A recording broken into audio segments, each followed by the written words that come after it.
Okay, so what if finding yourself actually meant looking centuries into the past? Today, we're going to dive into Tom Erb's play, Threads of Identity. It's a story that explores that exact question. What happens when a simple search for your ancestors turns into a literal journey through time? Right at the heart of this story is this one powerful line from our main character, Christopher. You see, this isn't about getting a good grade in history class. Now, for him, it's a really personal quest to figure out who he is. Okay, let's get into it. So, our story starts with a young student who's searching for a connection to his past.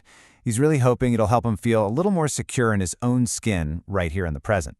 So let's meet our main character, Christopher. He's a pretty shy transgender college student, and he's just fascinated by history and genealogy. And then you've got his roommate, Bill. Bill's the complete opposite. He's outgoing, super social, and totally focused on parties and just living in the moment. You could say Bill is basically the modern world that Christopher feels kind of disconnected from. So picture this. Christopher is buried in his research, working on a history paper about Scottish clans, when suddenly, an email notification pops up. It's from Ancestry.com. And believe me, this one email is about to change everything. And get this, the email reveals this absolutely incredible connection. Turns out, Christopher is related to the Rob Roy MacGregor, the legendary Scottish folk hero from the 17th century. Now, for Christopher, this is way more than just a cool piece of trivia. He sees Rob Roy as everything he wants to be, brave, rebellious, and totally proud of his identity. All right, so this is where a simple digital search for a family connection is about to get, well, incredibly real. And I mean really real.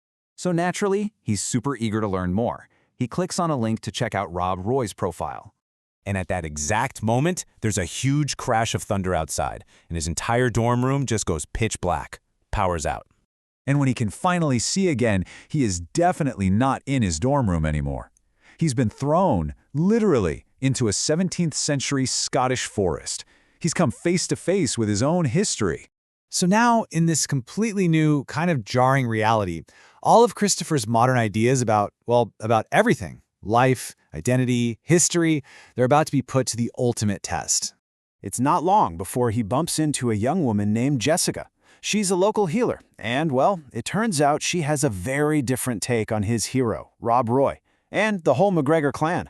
And yeah, the sparks fly almost immediately. Jessica straight up accuses Rob Roy of stealing her horse Daisy. But Christopher, who's still holding on to this perfect image of his ancestor, he fires back. Their back and forth really shows the divide between them. And what starts as a fight over a horse, it spirals into this huge philosophical debate. See, for Jessica, identity is fixed. Your role in life is decided by nature, by God. But for Christopher, identity is something you choose. It's fluid. Rules are just made up by people. And being yourself is all about freedom. It's a total clash of centuries. So to even try and get Jessica to understand where he's coming from, Christopher has to explain something that is just completely alien to her world. He tells her that he's a man, even though his body might look like a woman's. He's basically trying to explain the concept of being transgender to someone from the 1600s. I mean, just imagine that conversation. Okay, so Christopher's perfect heroic image of his ancestor, it's about to slam right into a much, much more complicated reality. And this is really the big question, isn't it? Who is the real Rob Roy MacGregor? Is he the hero Christopher read about in the history books? Or is he just the thief that Jessica and her village have to deal with? So what do? Well, instead of just arguing, Christopher and Jessica decide to go find the man himself and confront him. But here's the key. They don't go in with accusations. They just approach him honestly and explain that the horse he took belonged to a healer who really, really needs it. In the outcome, it's totally unexpected. Rob Roy actually listens. He gets it, and he agrees to return the horse. And in that moment, Christopher sees that this isn't some simple villain. He's a man of reason, maybe even honor. It's a huge lesson. Real people are always way more complex than the stories we tell about them. So, armed with this totally new perspective on just how messy and complex history is, Christopher finds himself back in his own time. But he is not the same person who left. I mean, this whole journey has just completely changed him. He's back in his dorm room, sure, but the way he sees the world, the way he sees history, and even his own place in it, it's all different now. He even tries to explain it to his roommate, Bill. It's not about dates and facts. It's about messy, complicated, real human beings. And so here's the biggest change of all. Christopher completely scraps his old term paper. His new mission? He's going to write about the people that history has misunderstood or painted with a single, unfair brush. People exactly like his ancestor, Rob Roy.